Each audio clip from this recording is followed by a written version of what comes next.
Como é viver num país inimigo? Primeira parte. Comentário de Mari Persona.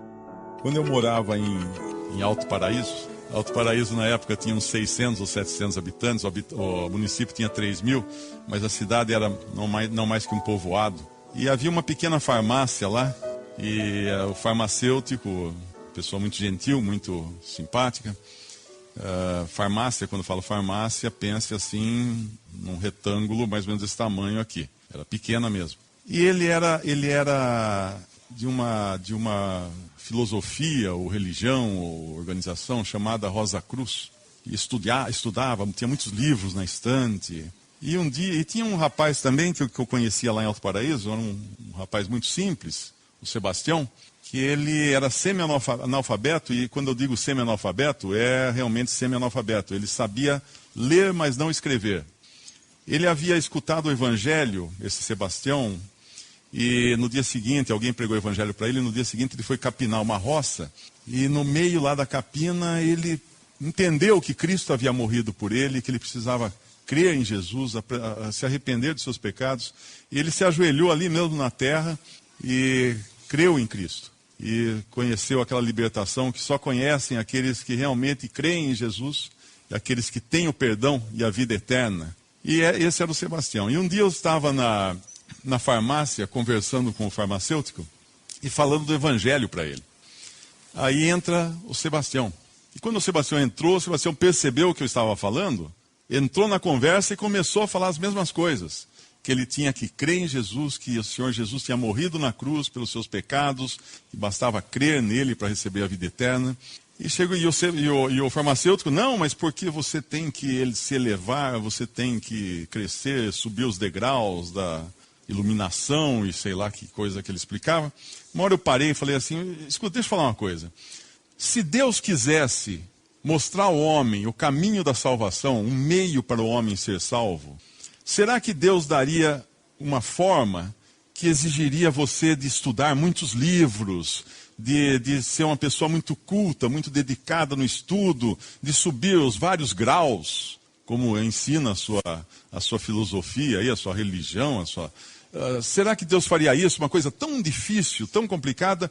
Ou ele daria algo, ou ele mostraria uma forma que qualquer pessoa pudesse entender e crer? Independente da sua cultura, independente da sua capacidade intelectual, independente de qualquer coisa. Então veja uma coisa, estou eu aqui, que eu vim de uma cidade grande, eu tenho faculdade, eu venho de uma certa cultura, e está aqui o Sebastião, que é uma pessoa criada no campo, uma pessoa simples, e nós estamos falando absolutamente a mesma coisa para você. Porque esse é o Evangelho, simples o suficiente para qualquer pessoa poder aceitar e crer, até uma criança. Porém, ao mesmo tempo, poderoso para resgatar uma alma dos seus pecados, da morte e da condenação eterna e transportá-la agora para o reino do Filho de Deus, um lugar de salvação eterna.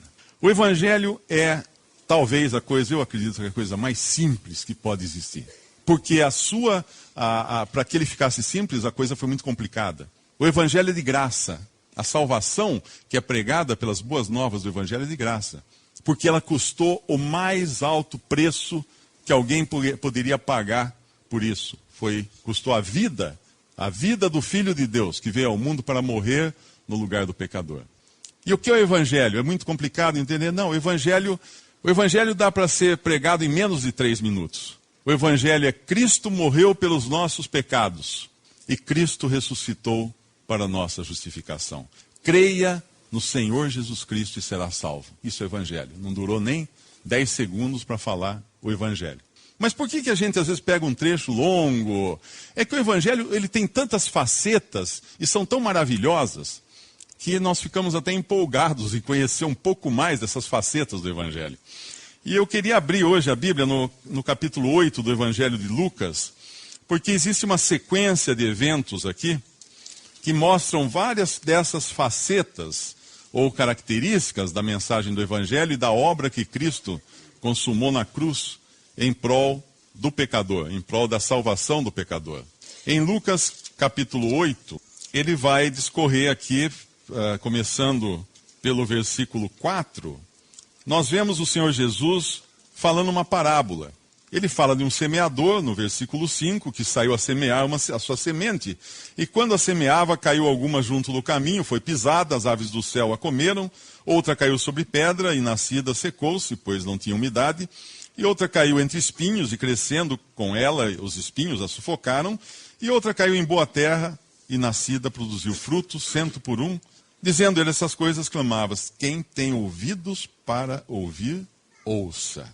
Ele estava apresentando aqui diferentes resultados da semeadura. O que é a semeadura? A semente é a palavra de Deus. Esse homem que semeia é Cristo, que saiu a esse mundo semeando a sua palavra, as boas novas de salvação. E as pessoas escutavam e, dependendo de cada uma, era recebida de uma maneira.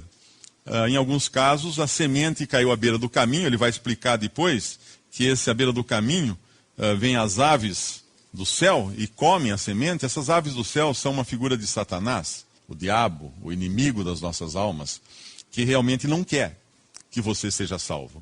Ele não quer que você creia em Jesus. Ele não quer que você esteja aqui esta noite ouvindo o Evangelho. Ele não quer. Ele não quer. Para ele não existe perdão. Para ele não existe salvação. Ele é um anjo que se rebelou muito antes da criação, dessa criação que nós conhecemos hoje. Um anjo que se rebelou, anterior à criação do homem, e não existe para ele salvação. E ele não quer. Por que ele não quer também? Porque Deus preparou uma obra tão maravilhosa para aqueles que creem nele, que eles estarão em Cristo Jesus. E juntamente com Cristo, governando sobre toda a criação de Deus. Mas essa era a tarefa que Deus no princípio tinha dado a Satanás, quando ele era um anjo ainda não caído. Ele ia ser o administrador de todas as coisas, mas ele caiu. E quando ele caiu, Deus escolheu então um homem para administrar todas as coisas. Esse homem é Cristo, é o Filho de Deus feito homem. Só que aqueles que são salvos estarão em Cristo e junto com Cristo, reinando sobre todas as coisas. E obviamente, alguém ficou com ciúme disso daí. Então ele não quer. Então a semente que cai na beira do caminho é aquela que cai em corações que estão bastante propícios para Satanás simplesmente tirar essa semente, ele causar essa... O caminho nos fala da influência das pessoas, do mundo. As pessoas andam pelo caminho, né? Caminho é um lugar... Se você tem um lugar de pasto, você descobre onde as pessoas andam, olhando, falando assim, ali é o caminho, ó. Ali é onde todo mundo pisa. Ali onde se você esperar em qualquer lugar encontrar alguém, não vai encontrar, mas fica ali que você vai encontrar. Então o caminho também nos fala da influência das pessoas.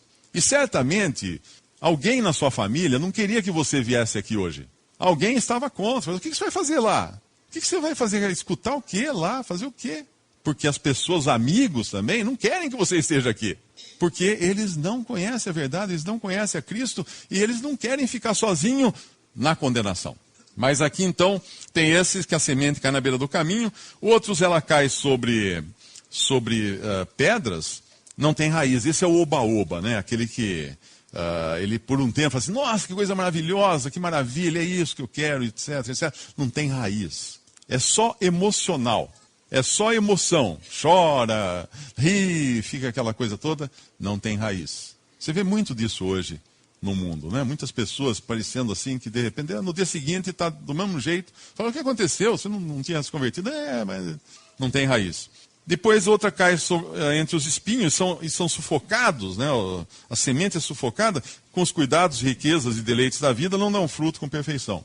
Então, isso é o que acontece, outras caem em solo bom e floresce e dá fruto. Isso é o que acontece, basicamente, entre as diferentes formas de se receber o Evangelho. Quem é você? Aquele que está recebendo essa semente e pensando na influência daqueles que estão no caminho? Como eles olharão para você se você aceitar essa semente? Quem é você? Aquele que fala, uau, que legal isso, mas não vai durar 24 horas? Quem é você? Aquele que fala, não, mas isso aí depois eu não vou poder fazer isso, mais aquilo outro, depois eu vou perder a vida, eu vou deixar para mais para frente, eu vou aproveitar minha juventude, né? Vou desfrutar das coisas que agora os jovens precisam desfrutar, para depois eu vou pensar nisso. Quem é você? É um desses daqui. Ou quem é você? Aquele que realmente recebe a semente e vai dar fruto para Deus, que é o outro caso aqui. Mas uma vez que Uma vez que uma pessoa crê em Jesus, crê na obra que ele consumou na cruz, crê o quê? Que os meus pecados foram colocados sobre ele no madeiro, lá na cruz, no Calvário, e que Deus, para não me castigar, castigou a ele, e assim ele entregou sua vida por mim, e ressuscitou no terceiro dia para me justificar, para minha justificação. Uma vez tendo aceitado isso, na verdade você se torna luz. E é o que vem em seguida na parábola da candeia, quando no versículo 16 o Senhor fala: ninguém que acendendo uma candeia a cobre com algum vaso ou a põe debaixo da cama, mas põe-na no velador, para que os que entram vejam a luz. Na realidade, todo aquele que crê em Cristo se torna uma luz nesse mundo. Ele reflete a luz de Deus nesse mundo. Ele é um testemunho de Deus para uma humanidade perdida, para o mundo sobre o qual paira um juízo como se fosse uma espada, uma grande espada pendurada por um fio de cabelo. Isso é o mundo. Esse é o mundo. A qualquer momento pode romper esse fio e o juízo cair sobre esse mundo. Esse que se converte a Cristo agora é luz, então. E ele vai iluminar, ele não vai se esconder, ele não vai se ocultar. Hoje alguém disse, que o irmão disse que a pior situação que um cristão pode viver é a de um crente, ele sendo um crente, ele querer viver no mundo como os incrédulos. Ele não vai ter paz. Tem uma passagem no Antigo Testamento, quando Davi fez isso, Davi foi perseguido por Saul, ele fugiu, foi para... Eu não me lembro se é por Saul ou por seu próprio filho, acho que foi por Saul, E ele foge e vai morar com os filisteus, que eram inimigos declarados de Israel, e ele se finge de louco, ele fica babando lá para a pessoa pensar que ele é louco, assim não vão matá-lo. É assim, é o cristão no meio da incredulidade. Ele não é bem visto, ele não é bem recebido. Ele é visto como louco. E ele ainda acha que está fazendo sucesso. Não, eles não estão aceitando você. Eles não estão aceitando você, se você é uma pessoa que já creu no Salvador. Depois, em seguida, nessa sequência de acontecimentos aqui, nós vemos que vão chamar o Senhor Jesus, dizendo que a sua mãe e seus irmãos, no versículo 19, que não conseguiam se aproximar dele, então vão avisar, no versículo 20, estão lá fora tua mãe e teus irmãos, que querem ver-te. Mas respondendo ele, disse-lhes, minha mãe e meus irmãos são aqueles que ouvem a palavra de Deus e a executam. Ele rompia, assim, seus laços naturais, suas relações naturais. Nós cantamos aqui, sou feliz. Agora veja, se o próprio Senhor Jesus, num determinado momento do seu ministério, ele rompe os laços naturais com a sua família, porque agora ele reconhece que tem uma outra família. Quem é minha mãe e meus irmãos? Aqueles que ouvem a palavra de Deus e a executam. Ouvir a palavra de Deus, executar, colocar em prática essa palavra de Deus, ser luz nesse mundo, é uma outra esfera agora de vida para essas pessoas. Agora pense o seguinte, você está disposto a isso? Um dia eu passei numa rua, tinha uma igreja evangélica e uma placa grande na porta dizendo assim, não sofra mais. Eu olhei e falei assim, que mentira deslavada. Como não sofra mais? Quer dizer que então você vai aceitar o evangelho e aí tudo fica lindo, maravilhoso, não vai mais ter sofrimento, não vai mais ter problema? Eu tenho uma péssima notícia para dar para vocês. Aqueles que creem em Cristo só arrumam problemas. A pessoa, na sua incredulidade, ela tem um problema tremendo, que ela vai ser condenada eternamente. Está lá no fim da jornada, está esperando por ela a condenação eterna.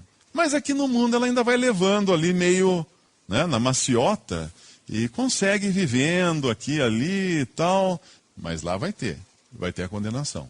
Mas no momento em que ela crê em Cristo, ela se torna um cidadão do céu no país do inimigo, no país do príncipe desse mundo que é Satanás. E aí os problemas começam. Primeiro é família. Primeiro lugar que você vai dar trombada quando você se converte a Cristo é sua família. Mas é lá que você vai testemunhar logo de início. Quando os discípulos são chamados para acompanhar o Senhor, lá no Evangelho de João, eles vão primeiro aos seus próprios irmãos, à sua própria família, para avisar que eles tinham encontrado Cristo, que era o Messias de Israel. E essa é normalmente a primeira coisa que nós fazemos, é correr para casa, falar assim, olha, eu aceitei a Jesus, eu creio em Cristo, minha salvação é eterna agora eu tenho vida eterna. E naquele gozo, de repente, você leva uma bordoada, porque a família inteira se coloca em inimizade contra você. E é normal, natural, porque agora você tem pessoas que não são convertidas, que estão vivendo no mundo, que estão ainda vivendo os seus delitos e pecados, e você tem vida nova. não bate, são coisas que não dá faísca a hora que encosta. Mas aí o seu testemunho será importante ali, porque Deus poderá alcançar também a sua própria família.